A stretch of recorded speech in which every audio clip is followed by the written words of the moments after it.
अस्सलाम वालेकुम, welcome to my YouTube channel. आज हम 13.4 का क्वेश्चन नंबर 13 से ऑनवर्ड करने की कोशिश करते हैं। तो चलते हैं अपने क्वेश्चन नंबर 13 की तरफ। तो क्वेश्चन नंबर 13 में हमने सबसे पहले यूनिटेजन वेक्टर, नॉर्मल वेक्टर और कर्वेचर वेक्टर ही फाइंड करना है।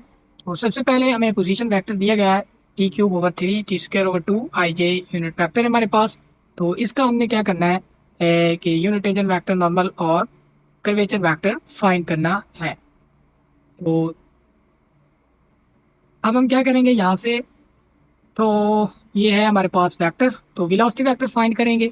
वेलोसिटी वेक्टर फाइंड करने के लिए यहाँ से अगर हम इसका जो है वो डेरिवेटिव लें तो 3t² ओवर 3 आएगा, आई यूनिट वेक्टर आ गया, प्लस ये 2t/2 आएगा और ये रहेगा हमारे पास ये यूनिट वेक्टर। अब हम वेलोसिटी वेक्टर का अगर हम इसी का मैग्नीट्यूड फाइंड करें तो ये हमारे पास क्या आएगा, स्क्वायर लेंगे तो ये 3 और ये 3 कैंसिल हो जाएंगे। तो इसका जब हम लेंगे स्क्वायर तो क्या बन जाएगा, t² का स्क्वायर होगा, प्लस ये टू कैंसिल हो जाएंगे, प्लस t का स्क्वायर आ जाएगा। तो यहाँ से अगर हम देखना चाहें तो क्या होगा, हाँ तो t⁴ प्लस टी स्क्वायर, ये हमारे पास आगा v का मैग्नीट्यूड। इसको हम मजीद लिख सकते हैं t × t² + 1 लिख सकते हैं। तो इसका मैग्नीट्यूड आ गया। अब यूनिट टेंजेंट वेक्टर हमारे पास होता है वेलोसिटी वेक्टर और वेलोसिटी वेक्टर का मैग्नीट्यूड। तो वेलोसिटी हमने निकाली थी t² आई unit vector plus T j unit vector, वो निकाला था। तो यहाँ से अगर हम देखें तो वेलोसिटी वेक्टर और वेलोसिटी वेक्टर का मैग्नीट्यूड यानी कि इसके हर कंपोनेंट के नीचे ये मैग्नीट्यूड आना है। तो ये t² बटा क्या आएगा, t × t² + 1 आई unit vector plus t/t × t² + 1 और जे यूनिट वेक्टर। तो ये क्या होगा हमारे पास, टी हमारे पास यहाँ पर हो जाएगा कैंसल और यहाँ से इसका स्क्वायर इससे कैंसिल हो जाएगा। तो हमारे पास यूनिट टेंजेंट वेक्टर जो बनेगा हमारे पास वो t/t² + 1 आई यूनिट वेक्टर प्लस 1/√t² + 1 बन जाएगा और ये रहेगा जे यूनिट वेक्टर। इसके बाद हमने इसका रेट ऑफ चेंज करना है फाइंड। तो इस पर हम लगाएंगे क्वेश्चन रूल। तो रेट ऑफ चेंज हम फाइंड कर लेते हैं, इसका आसानी से है।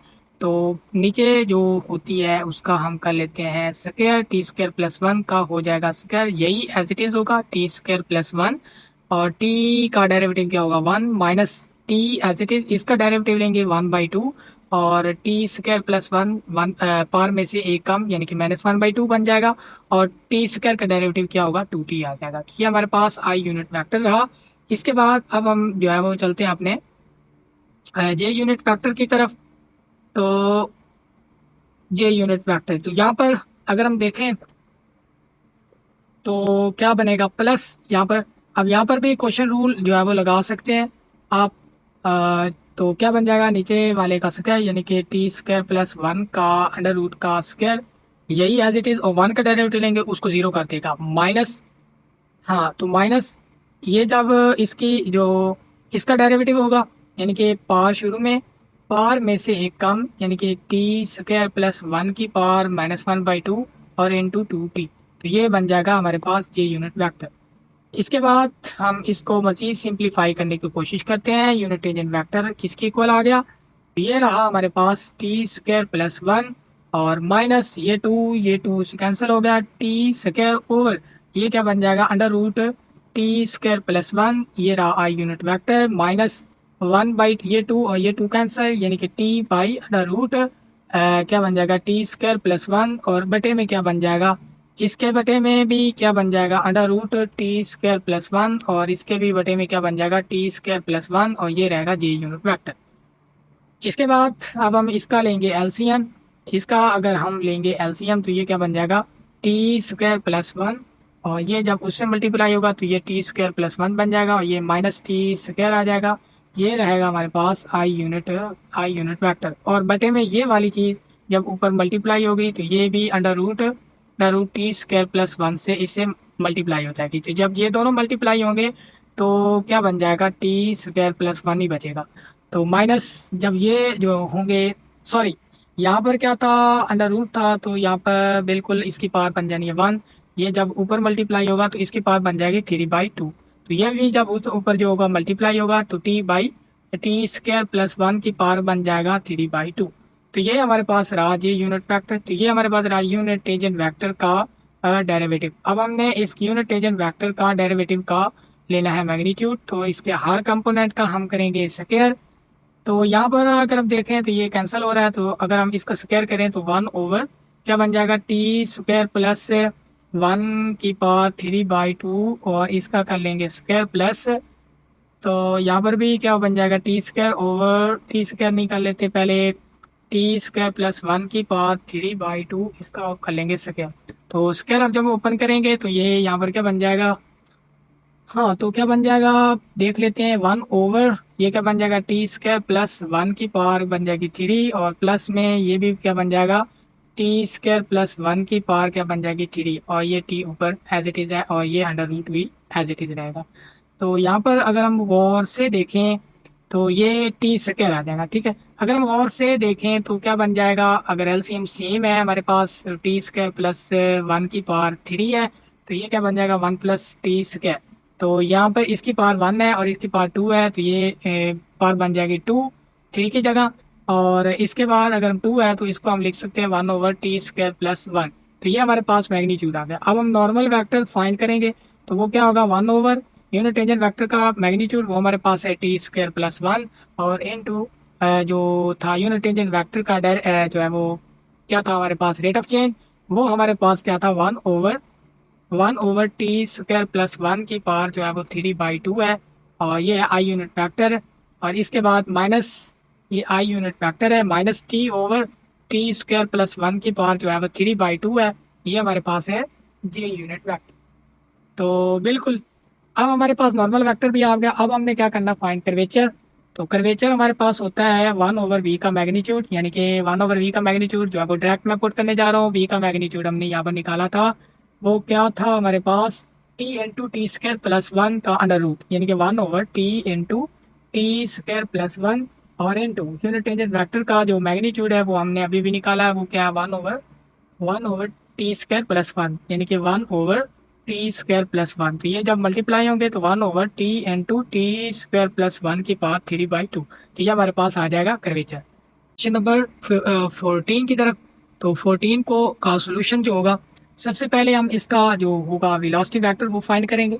तो वेलोसिटी वेक्टर का कैसे फाइंड करेंगे, इसका जो डेरिवेटिव लेंगे तो पावर शुरू में, पावर में से एक कम, तो वो क्या बन जाएगी, कॉस स्क्वायर ऑफ टी, और कॉस का डेरिवेटिव यानी कि बेस का डेरिवेटिव क्या होगा, माइनस साइन ऑफ टी, ये रहेगा आई यूनिट वेक्टर। इसके बाद प्लस पावर शुरू में यानी कि 3 शुरू में, पावर में से एक कम यानी कि साइन स्क्वायर ऑफ टी, और साइन का डेरिवेटिव क्या होगा हमारे पास, कॉस ऑफ टी, ये रहेगा हमारे पास जे यूनिट वेक्टर। इसके बाद अब हम क्या करेंगे, इसको मजीद जो है वो आसान करके लिखते हैं, -3 cos square of t sine of t i unit vector plus 3 sine square of t cos of t j unit vector. अब हम इसका लेंगे मैग्नीट्यूड, और मैग्नीट्यूड हम ले लेते हैं, ये क्या बन जाएगा, 9 कॉस की power 4 sign square of t plus ये भी 9, ये भी साइन की power 4t into cos square of T. Okay हो गया। तो यहाँ पर ये भी बन गया। अब हम यहाँ पर अगर हम कोशिश करें तो 9 भी कॉमन ले सकते हैं, कॉस स्क्वायर ऑफ टी भी कॉमन ले सकते हैं, साइन स्क्वायर ऑफ टी भी कॉमन ले सकते हैं। तो अंदर क्या बन जाएगा, यहाँ पर बचेगा cos square of t plus यहाँ पर बचेगा साइन स्क्वायर ऑफ टी बचेगा। तो यहाँ से अगर हम देखें तो ये 1 बन गया, ये जब स्क्वायर से बाहर आएगा तो 3 cos of t sine of t बन जाएगा, वेलोसिटी का मैग्नीट्यूड आ गया। तो हमारे पास यूनिट टेंजेंट वेक्टर जो होता है वो वेलोसिटी और वेलोसिटी वेक्टर का मैग्नीट्यूड होता है। तो वेलोसिटी जो हमने निकाली थी वो क्या थी हमारे पास, वो थी -3 cos square of t sine of t i unit vector plus 3 sine square of t cos of t j unit vector. तो बटे में क्या आएगा हमारे पास, 3 cos of t sine of t बटे में 3 cos of t sine of t. तो यानी कि हमारे बटे में आ जाएगा ना इसके वेलोसिटी और वेलोसिटी वेक्टर का मैग्नीट्यूड। तो ये 3 कैंसिल, साइन से कैंसिल, और ये क्या बन जाएगा, कॉस से कैंसिल, साइन का इसके स्क्वायर से कैंसिल, कॉस का इसके स्क्वायर से कैंसिल। तो हमारे पास यूनिट टेंजेंट वेक्टर जो बनेगा वो हमारे पास क्या बनेगा, minus cos of t i unit vector, और थ्री थ्री से यहाँ पे कैंसिल हो जाता है और ये बन जाएगा plus sine of t j unit vector. अब हम लेंगे इसका भी, ये जो है वो rate of change will be equal to cos का डेरिवेटिव क्या होगा, माइनस साइन ऑफ टी, इस माइनस से जब मल्टीप्लाई होगा उसको ऐड कर देगा, साइन का डेरिवेटिव क्या हो जाएगा, cos of t j unit vector. अब हम इसका जो होगा वो मैग्नीट्यूड फाइंड करेंगे। तो मैग्नीट्यूड फाइंड करने के लिए इसके हर कंपोनेंट का क्या कर लेंगे, हम स्क्वायर करेंगे। ओके हो गया। तो सबसे पहले इसका स्क्वायर करेंगे, तो ये भी sine square of t plus इसका स्क्वायर करेंगे, ये भी cos square of t will be equal to 1।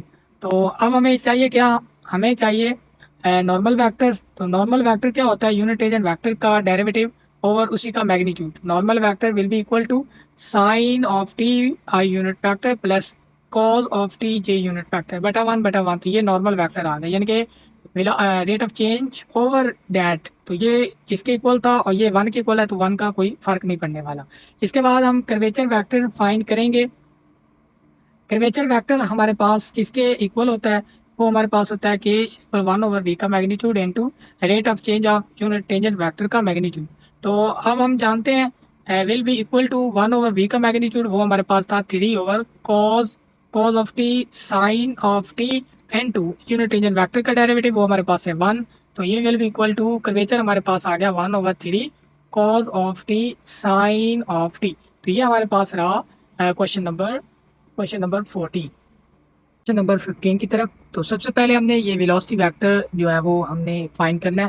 तो इसका derivative a as it is आएगा, कॉस हाइपरबोला टी का derivative sine hyperbola t by two आएगा, टी बाई ए आएगा। और इसके एंगल का डेरिवेटिव क्या, टी ओवर ए का डेरिवेटिव टी आएगा, ए वन ओवर ए आएगा। तो ये ए और ये कैंसिल हो जाएंगे, तो हमारे पास वेलोसिटी वेक्टर हमारे पास ये आ जाएगा। वेलोसिटी वेक्टर का जब हमने मैग्नीट्यूड फाइंड करना है तो one over sine hyperbola square of t by a आया। ये इक्वल होता है cos hyperbola square of t by a के, which will be equal to cos hyperbola t by a. तो यूनिट एजेंट वेक्टर निकालना, तो वेलोसिटी वेक्टर और velocity vector का मैग्नीट्यूड। तो ये वेलोसिटी वेक्टर था, तो one over cos hyperbola t by a i unit vector, और ये sine hyperbola t by a के नीचे क्या बन जाएगा, cos hyperbola T j unit vector. तो ये हमारे पास आ गया यूनिट एजेंट वेक्टर। तो ये इनके one over cos hyperbola t by a को हम लिख सकते हैं secant hyperbola t by a, और ये इसको हम tan hyperbola t by a लिख सकते हैं। अब हमने इसी का जो है वो रेट ऑफ चेंज फाइंड करना है, तो ये इसका रेट ऑफ चेंज, इसका डेरिवेटिव क्या होगा, secant hyperbola t by a का minus secant t by a tan of hyperbola t by a, और इसके एंगल का जो डेरिवेटिव है वन ओवर ए वो साथ मल्टीप्लाई होगा, और tan का जो होता है वो secant hyperbola square of t by a, और इसके एंगल का डेरिवेटिव वन ओवर ए। इसके बाद हमने क्या करना है कि इसका मैग्नीट्यूड फाइंड करना है, तो इसका भी स्क्वायर कर लेंगे, इसका भी स्क्वायर कर लेंगे। तो यहाँ पर हमने क्या किया कि सेकेंड इसका स्क्वायर होगा, इसका भी स्क्वायर हो गया, और बटे इसका स्क्वायर होगा, यहाँ पर हम स्क्वायर दिखा सकते हैं। और इसका स्क्वायर करेंगे पावर फोर बन जाएगी, वन ए का स्क्वायर जो है वो ए का स्क्वायर हमने लिख दिया। इसके बाद हमने क्या किया, सीकेंड दोनों के एलसीएम जो सेम थे, तो हमने ए को बाहर ही निकाल लिया, और secant hyperbola square of t by a को हमने कॉमन ले लिया, और बाकी बचे tan और सीकेंड, ये दोनों इक्वल, इन दोनों का प्लस जो होता है वो इक्वल होता है वन के। ये सारी टर्म होगी वन की इक्वल। तो जब ये अंडर रूट उठाएंगे तो स्क्वायर और अंडर रूट कैंसिल हो जाएंगे, तो ये rate of change of unit tangent vector का जो मैग्नीट्यूड है वो वन ओवर है second hyperbola t by a के इक्वल आ गया। अब हमने नॉर्मल चाहिए, तो ये यूनिट टेंजेंट वेक्टर का आई कंपोनेंट बटा उसका मैग्नीट्यूड, जे कंपोनेंट और उसका मैग्नीट्यूड। तो यहाँ से जो है वन ओवर ए कैंसिल हो जाएगा, ये भी वन ओवर ए, इसका सेकेंड जो है वो एक सेकेंड जो है इसके स्क्वायर से कैंसिल हो जाएगा, इसके स्क्वायर से इसका सेकेंड इस सेकेंड से कैंसिल, यहाँ पर क्या बचेगा, वन ओवर ए भी कैंसिल होगा, tan hyperbola t by a, और ये माइनस ये बचेगा, और यहाँ पर सिर्फ सेकेंड हाइपरबोला टी बाई ए बचेगा। तो यहाँ पर कर्वेचर वेक्टर जो हमारे पास आएगा वो आएगा वन ओवर, अच्छा ये बिल्कुल ये नॉर्मल वेक्टर आ गया। अब हमने क्या करना है, कर्वेचर वेक्टर फाइंड करना, तो वन ओवर वी का मैग्नीट्यूड हमने निकाला था cos hyperbola t by A into इसका जो यूनिट टेंजेंट वेक्टर का जो डेरिवेटिव का मैग्नीट्यूड हमने निकाला one over secant hyperbola t by a के इक्वल। तो ये जब ये जो कॉस है इसको हम लिख सकते हैं सेकेंड, जो सेकेंड होगा तो ये इससे साथ मल्टीप्लाई होकर सेकेंड स्क्वायर बन जाएगा, तो ये सेकेंड स्क्वायर और वन ओवर ए, और ये हमारे पास रहा कर्वेचर वेक्टर। तो ये थे क्वेश्चन नंबर, हमारे पास क्वेश्चन नंबर 15 था। तो 16 क्वेश्चन आपने खुद जो है ना सेल्फ सॉल्व करना है आपने खुद, ताकि आपको भी कुछ जो है वो असाइनमेंट प्रोवाइड की जाए। ओके हो गया। तो यहाँ तक हमारे क्वेश्चन थे। और अगर मेरी वीडियो आपको पसंद आ रही है, लेक्चर्स अगर समझ आ रहे हैं, तो इसको ज़रूर सब्सक्राइब करें और लाइक करें और दोस्तों के साथ शेयर करें। और मिलते हैं अगले लेक्चर में। अल्लाह हाफिज़।